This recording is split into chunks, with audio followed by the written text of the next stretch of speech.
Your ancestors want to be found. A deep dive into the past. There is no limit to what you can do, especially being black. Lifting up the names and faces who came before.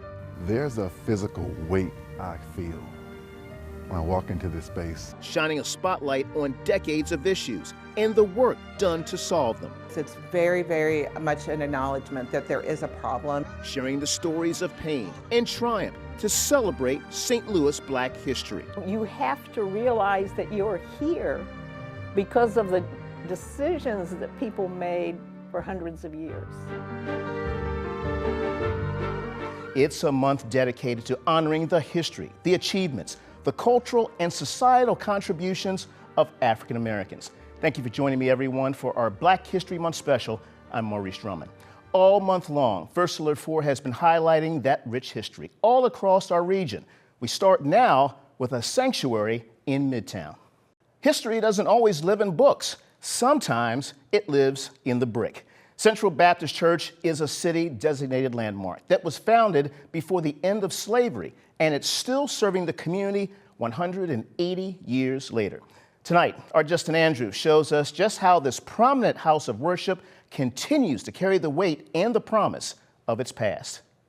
Go down, Moses. It's one thing to walk through the doors of a church with deep history. More than I'll ever realize in my lifetime. But to touch the history, see it and feel it, it's something unforgettable for Sandra Ginger. There are so many of us that have been a part of this church for so long, we refuse to let it fall. It's been almost 70 years Sandra has been a member. She, along with other long-standing members, look at this table full of artifacts and old books as evidence that history is still breathing. Press so hard. The year 1846. It was March 22nd when 23 African Americans who were free yet still trapped in slavery gathered in St. Louis and founded the Second African Baptist Church. Way down. It's now known as Central Baptist. At a time when black people face harsh limits on worship and assembly, they created what so many were denied, a sanctuary.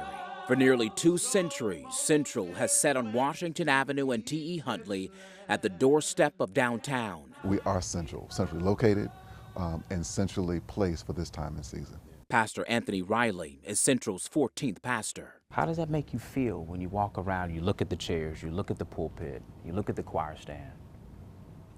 There's a physical weight I feel when I walk into this space. Riley feels the weight of responsibility to keep moving the church forward. History hangs on the walls, like Reverend T.E. Huntley, who started Church on Wheels at Central. He literally had a bus to go and pick up students from their homes, would feed them, would teach them Sunday school. That ingenuity and vision, Pastor Riley says, laid the foundation for this influential black congregation. But with triumph comes trials. There's a big church up on Washington Avenue that's on fire. I said, oh Lord, I hope it's not Central Baptist. But it was. A fire chewed the church in 1971, and it was a total loss. We were wondering, Lord, what's going to happen? And the flames were going everywhere. This was a traumatic day for us when our historic church burned. Then later on in our history, the church was impacted by a disaster storm, lifted the roof, created massive water damage. And even through disaster, notable names have called this church home. Harriet and Dred Scott, renowned educator Julia A. Davis, the namesake of the Julia Davis Library on the North Side. Baseball Hall of Famer James Cool Papa Bell sat in Central Sanctuary. Since 1975, the church campus has looked much like this, and it's still growing.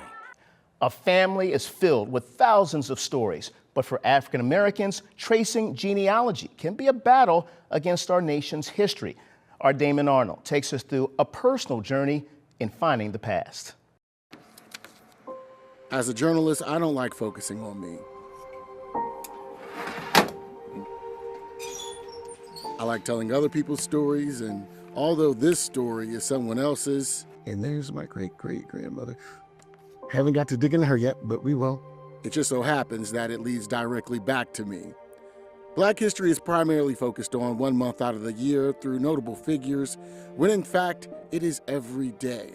It's the legacy and the blood running through my veins, and finding the source of said greatness can be quite difficult to trace on paper. There just are not enough written, detailed records that are easy to find, because prior to 1860, sometimes you couldn't find a family. They weren't listed by their own name. In 1994, my grandmother, Ladinya Ellington, who was raised in foster care, found military documents for her grandfather, Jacob Ellington, but never uncovered his story. And after her death in 2020, I found an article about her search. That's when my journey to discover who he was began. Kathy Franke and Judy Belford with the St. Louis Genealogy Society helped me with some legwork to get started. I found his death certificate, Jacob Ellington's death certificate, but it's not under Jacob, it's not under Jake, it's under Jack. J-A-C-K spelled out. It has his date of birth, which says 1842. So when you're doing this, you're looking at, okay, that's different. We thought it was 1844, this is 1842.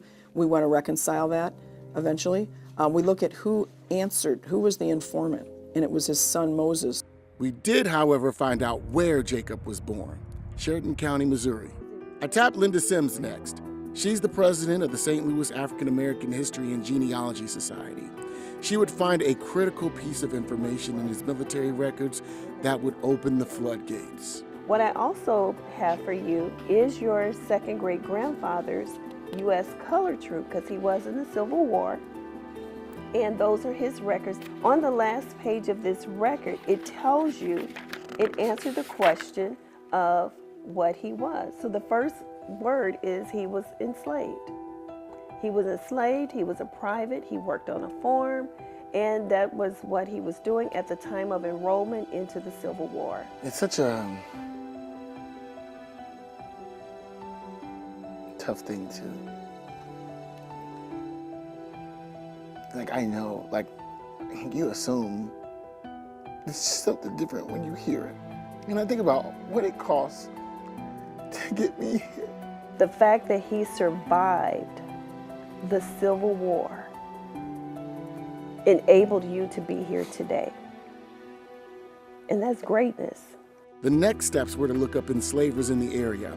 And on one particular map in Sheridan County, there was a wealthy slave owner by the name of Samuel D. Ellington. There was only one thing left to do: go to the Sheridan County Courthouse to pull that film. Documents were limited, though, due to a fire that burned down the original courthouse. Probate and guardianship records show that Jacob did return to the area after the war, purchasing land in Dalton, Missouri. And although I've never seen his face, I now know that my second great-grandfather, Jacob Ellington, affectionately known as Jake, was a Civil War survivor. He escaped slavery to join the Union Army in Hannibal, Missouri, to fight for his freedom. He went on to be a Buffalo soldier, to marry, start a family, and own his home and land free and clear. And today, his name is engraved at the Spirit of Freedom statue in Washington, D.C. You have to realize that you're here because of the decisions that people made for hundreds of years. So to the names that came before me, Ladinya and Artie, Daisy and James, Lula and Preston, Jacob, I salute you as I stand on your land. They worked this land, and I don't get to say that my grandfather worked this land, he owned this land. And that's Black history. A towering figure of the civil rights movement was honored all across the country. Reverend Jesse Jackson died at the age of 84. Reverend Jackson visited St. Louis numerous times after both successes and tragedies. We spoke to two local leaders from each side of the river. Both reflected on Reverend Jackson's life and his legacy.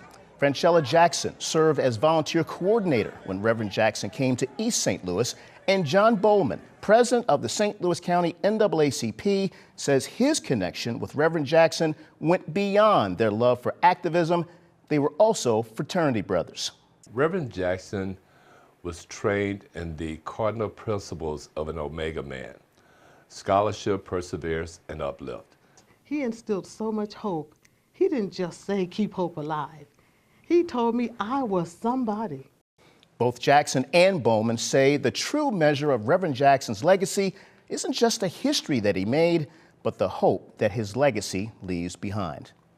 There are tens of thousands of cases of missing people in the United States, but not all of them get the same amount of attention. Our Morgan Harris looks at the work being done to spotlight cases of missing Black women.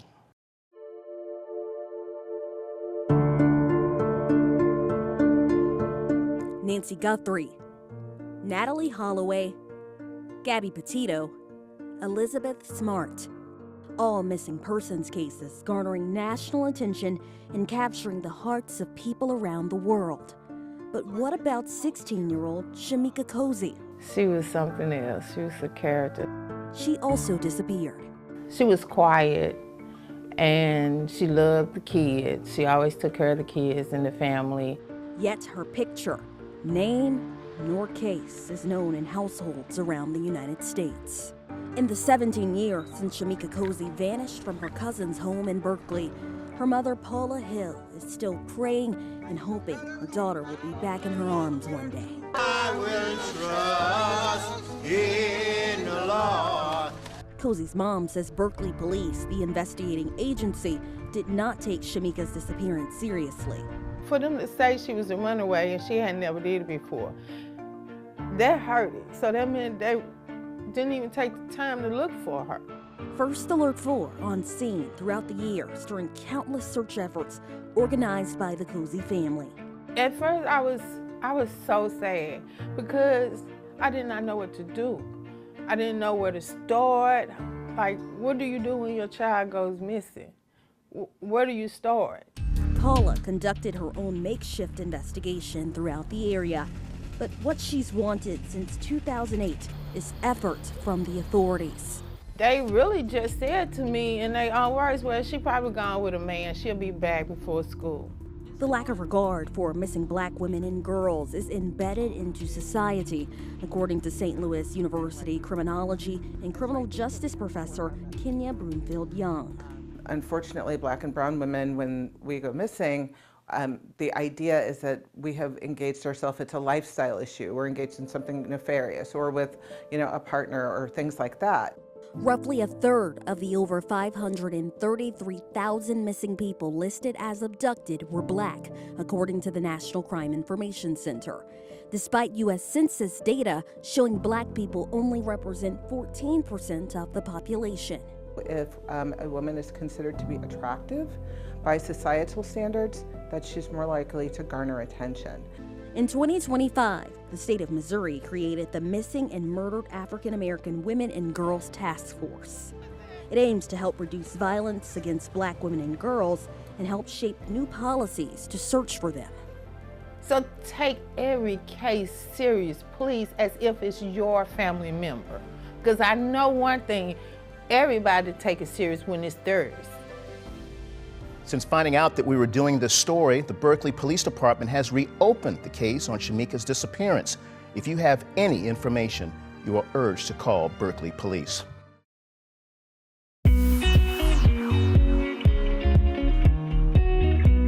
She saw it as an opportunity for them to become independent. She changed the idea that women of color were beautiful.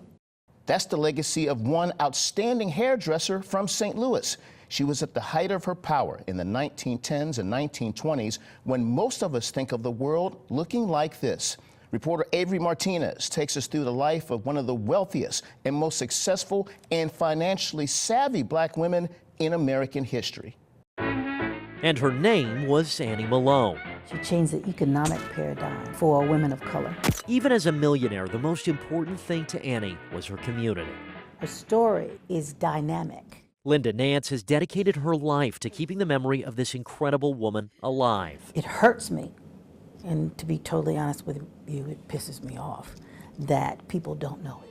Born after the Civil War, her former slave parents dying when she was young, Annie was always taking care of herself. As a young woman in Brooklyn, Illinois, she started experimenting with hair tonics for her sisters and friends. She was a quiet, godly spirit. And found her calling at a time when hair products for Black women wasn't common.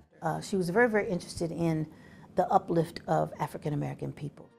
Her hair care empire started with selling products door to door and grew to a manufacturing machine. By the 1904 World's Fair, she was hiring agents and training them.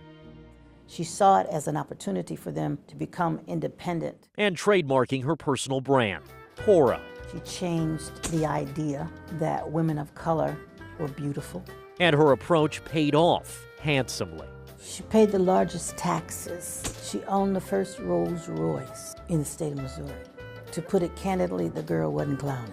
Annie and her agents traveled around selling and training beauticians on Poro products and standards. She changed the idea that women were powerful. Her focus wasn't just on selling. It was on helping black women to style their hair how they wanted. She decided that there needed to be something for people of color, by people of color. But it wasn't easy. A black woman running a financially booming business empire in segregated St. Louis had its challenges.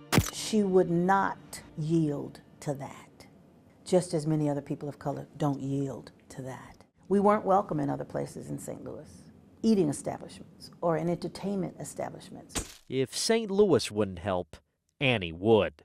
She tried to make sure that building was everything a person of color needed. Still ahead on this Black History Month special, he's known as the father of cool jazz, the national legend with roots in the Metro East. The House of Miles is still ahead.